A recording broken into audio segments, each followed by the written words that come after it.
Hello, everyone, and welcome back to the United Star. And today is a Champions League preview. We've got Varun here with us after a long time, so welcome back, Varun. And let's get straight into it. Champions League football is back. We are going away. It's yet not back at Old Trafford, but it's back, and it is against one of the biggest European giants currently. They don't have the football heritage, so to speak, but how are you feeling going into this game? I have mixed feelings about this game. Like it's one of the biggest games, and they did reach the finals last season. They were point to prove, especially after the beating they had by us the last time we faced in Champions League. Totally memorable night, and that kind of gets me positive vibes because that team that started the game was full of youngsters, didn't have much experience apart from maybe Rashford, Lukaku, and now we have most of our players fit for this game. We have Mr. Edison Cavani, as fate would have it, facing his former team, his first game for United. So it has got me mixed feelings because I know for a fact everyone knows the performances he put in last season, or this season, sorry, which has been atrocious apart from the Newcastle game. Mhm. But the boy showed character in the Newcastle game, which has got me having some sort of positive vibe before the PSG game. Right. But Varun, just an extension to this point, do you think, I have this thing, do you think Premier League form directly carries into a competition like the Champions League? Like, what do you think about that? Because this is the competition that everyone wants to be in. This is the competition where, of course, Man United belongs. And this is the battle of, at the end of the day, in terms of which is the bigger club, there is no comparison. But currently, which club is in the ascendancy? Obviously, it's PSG. So it's a battle of two European giants, and just the prospect of Champions League football. How does that make you feel? And do you think Premier League form will transfer directly to this, or this is something special, something different? Champions League, the theme song just gets me going. Every time that United game is on, you watch this in the Champions League song. And I'm so excited because it's going to be one of the biggest games this week between United and PSG. As to whether the Premier League form transfers into the Champions League or any other competition, I don't think the form as matters per se. I think it's the mentality of the boys and the characters shown just overall. We saw in Spurs, we didn't have any of that, no character or mentality. We did bring back some in Newcastle. If the boys are mentally prepared, in putting individual mistakes aside, putting form aside, if the boys go out there prepared mentally, willing to give everything for the shot, everything in the game, then we truly have a great chance of winning the game. Form doesn't matter as long as the mentality of the boys is strong enough to compete against European finalists of last season. Right, Because without the form, without the mentality, you can't do anything. You really right. can't in such a big game like this. It's impossible to do. To go ahead to head with Neymar, Mbappe, and Mr. Snake Di Maria. Hmm. So Yeah, it's that's a mouth-watering very watch. that's of course, you mentioned something very important in terms of character and mentality, and this is what it takes in this kind of a big stage. So going into this game, I think everyone knows that United have not been that good, but have you seen some improvement game on game? On that Spurs game was sort of a blip that happened because we were improving, in my view, from where we started against Palace to where we ended up before we just took on Spurs. So this first game, like you mentioned, it's a blip because we started the game actually pretty well. Like it was we got that goal in the first end, the penalty which Marshall running other defenders. So we got the goal in. It was just like a stoppage. And against Newcastle, we conceded that early goal, but I feel for most part of it, we were in control of the game. We showed positive attacking vibes. We kept pushing the ball forward. So we've definitely seen an improvement over the game that was against Crystal Palace. But you need to understand that this is PSG. This is the Champions League. It's a whole different level. It's a whole new level. It's not Crystal Palace. It's not Newcastle. It's not Brighton. It's not Tottenham Hotspur. It's the Champions League. And any team in that has gone in the Champions League deserving. So Yeah, you know you're going to face a very tough fixture regardless of who it is. right. Now, being PSG, it's going to be extra difficult. But I guess that's what matters, right? Let's Now, yeah. You're right, Varun. Let's get into some predictions of your, what do you think, how we're going to line up. What do you think our first 11 is going to be? What kind of formation and tactical setup you think Oli is going to use? Do you think he might switch to a 3-5-2 or something like that for this game in specific to play on the counter? Personally, I feel he should not go unchanged from the Newcastle side. I would, however, remove Lindelof and put in Eric Bailly. I think just stick with the 4-2-3-1 or whatever formation he's been playing so far. Hmm. Primarily because Bailly is fast on his feet, he's aggressive, and against the pace of Neymar and Mbappe, that would be really useful. So I would have Maguire, Bailly, Hmm.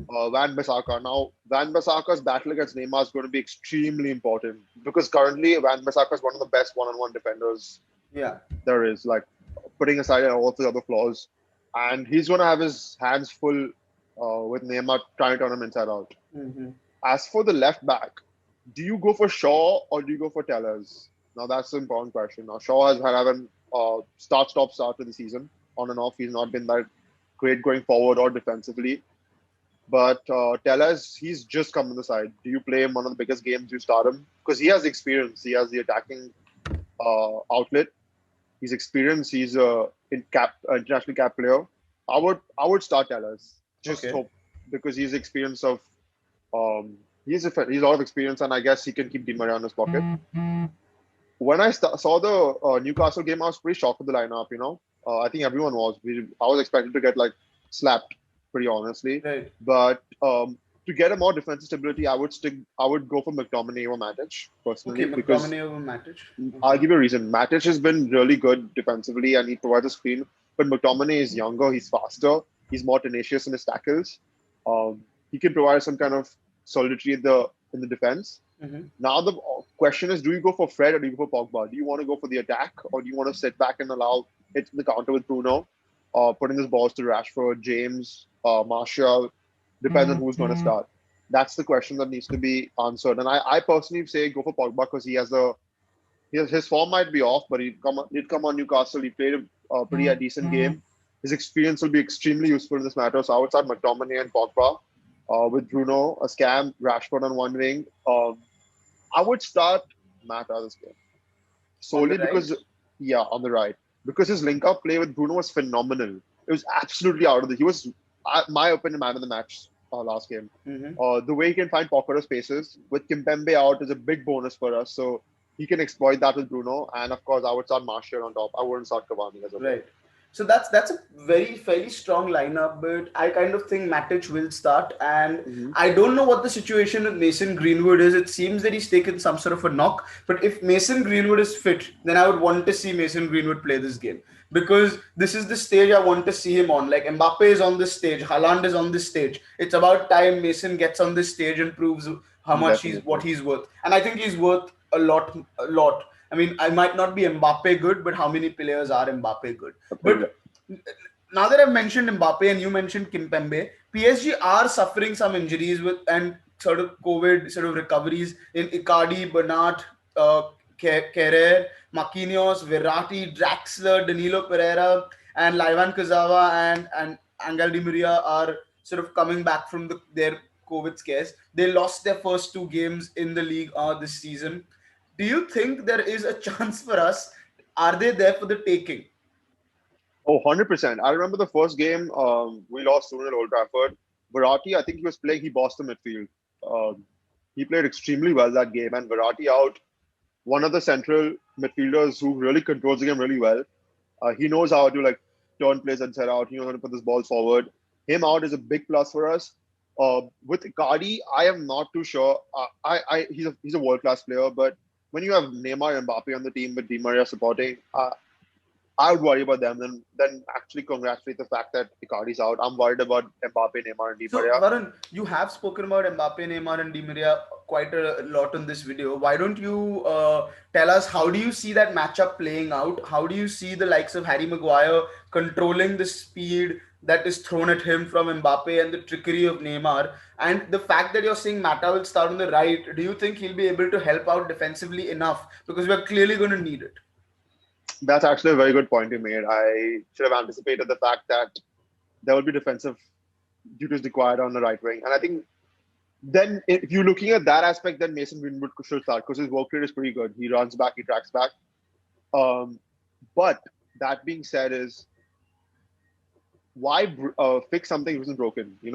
We started playing really well last game. So do you want to change that?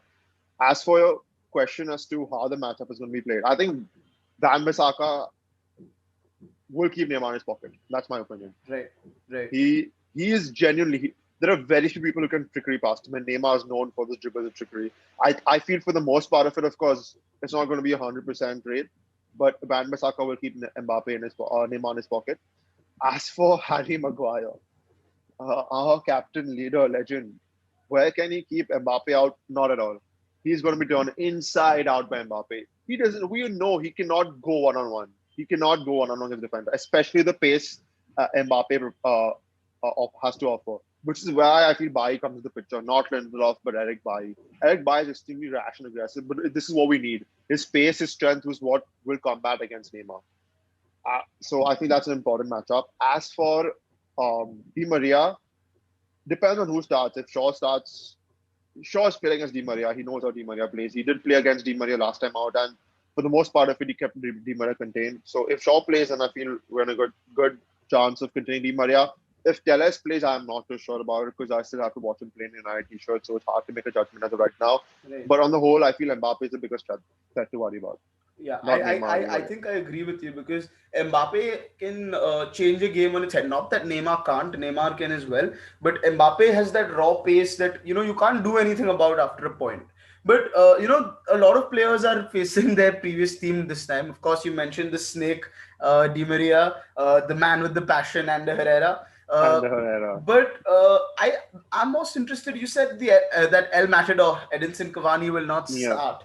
But do you Hmm. see him coming on and making an impact? And do you think we could potentially, again, ask you this, we could potentially move to two strikers up front with Cavani and Martial in this game? That's an interesting point you make about Cavani starting. Um, the reason I wouldn't start him is he's had one, maybe two training sessions with the club. He does not fit in the formation yet. He's still getting used to it. He does not know the play style of every single player out there. So do you put him on in that case to start? Um, just based on the fact that he's in world class striker, he's experienced. Why do you do that? My question being is that you should not. Why, there's no point in doing that right now because if he comes on, he's definitely going to have an impact of sorts. But don't start him because he's Right, slow. We know he's slow. His position sense is really great. He's fantastic head of the ball. But like you said, we might play on the counter, and Cavani could potentially slow that down. If you right, play Rashford, Martial, Bruno, and maybe Greenwood and Mata on the right, depending, we have solid pace. So right. I would say put him put on the bench right now. Let him get used to the system because he has a point to prove. He did not leave PSG in the best of terms, if I'm not mistaken. Hmm, hmm. So he definitely is a point to prove. And him coming on, depending on the scoreline of the game, there depends on whether he can make So, an impact so or not. Varun, now that you mentioned the scoreline, PSG are wearing scars from that fateful night where Rashford scored that penalty. They're wearing scars. Do you think we can repeat that at the Parc des Princes this time? Or do you think PSG is going to be too much to handle for Man United? And who is your player to watch out for? They're not going to be too much for us to handle because last time out we played with one of the most inexperienced teams. So we barely had the ball. They dominated possession. We just got lucky in the break and a couple of individual errors, which is a fantastic night, not taking anything away from the boys. I think it's going to be more of an even game compared to that. And PSG is going to hit us with everything. I don't expect to have more than 40% of the ball at most times. So in terms of scoreline, I predict either a 1-all draw or 2-1 to United. 2-1 to United at PSG's home. 100%. That's interesting. One I, final I'll, question that we I'll didn't. make a point before you forget that we need to remember that there are no fans this time. Yeah. So that plays an important role whether No, we but go more France away. has already allowed fans into the stadium, so we might actually see. Uh, This actually some might kind of. be. We might see fans for the first time as United playing after a long time. But Varun, one thing that I forgot to ask you completely is that you didn't mention your goalkeeper in your starting 11. Are you leaving that I was decision actually to going. Ole? I was actually going to bring that up. You go with David. Yeah, Right. I'll go So with him. now that you've said that, in fact, for me, the player to watch out for in this game is David De Gea. I think he's going to be, this is it. This is his moment. There are going to be continuous shots on goal in my view, and if David De Gea can do what David De Gea does best, what we know he can do, David De Gea seals his place at Man United's number one for this season. And I think David De Gea is going to be the one to watch out for, and I am not sure what to predict. I'm excited for this game, but I actually have no prediction in mind because it doesn't make sense for us to win this game 2-1. Because well, PSG is just much better. But then it's the Champions League. Anything can Champions League. happen. Exactly. United are, the superior club in the Champions League compared to PSG by any imagination, but they are the club on the ascendancy. I don't know what's going to happen, but I think David De Gea can have the game of his night, and I would love if that happens. So thanks, Warren, for joining us. Thanks for coming on. I hope United wins 2-1, and you're right. So, guys, you heard it from us. We are excited. We're quietly confident. We're nervous. I think it's going to be a belter of a game. And Man United versus PSG. Don't forget, United brings some world class players of their own in Bruno Fernandes, Paul Pogba, Marcus Rashford, Anthony Martial. It's just not the Neymars and Mbappes you have to focus on. So let's see what happens. Thanks, Varun, for joining us. Do subscribe to the channel, guys, and I'll see you all soon.